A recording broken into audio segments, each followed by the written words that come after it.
Hi friends, నేను మీ Soujanya. Welcome to the Soujanya channel. ఈరోజు మన ఛానల్లో జీడిపప్పు ఉప్మా ఎలా చేయాలనేది చూపిస్తున్నాను. ఎక్కడే కానీ ఈ వీడియో మిస్ అవ్వకుండా, స్కిప్ చేయకుండా లాంగ్ వర్క్ అయితే కంటిన్యూగా చూసేయండి. మనం రొటీన్గా చేసుకునే ఉప్మా కాకుండా ఇలా జీడిపప్పు ఉప్మా కొంచెం వెరైటీగా చేసుకుంటే పిల్లలు చాలా అంటే చాలా ఇష్టంగా అయితే తింటారండి. చాలా టేస్టీగా కూడా ఉంటుంది. అలాగే ఉప్మా అనేది చాలా హెల్తీ అండి.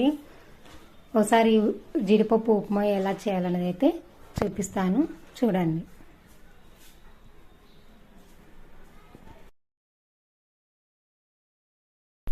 ఫస్ట్ మనం స్టవ్ మీద ఒక ప్యాన్ అయితే తీసుకోవాలి. అందులోకి 1 or 2 టేబుల్ స్పూన్ ఆయిల్ అయితే వేసుకోవాలి. ఆయిల్ బాగా హీట్ అయ్యేంత వరకు అలాగే ఉంచాలి.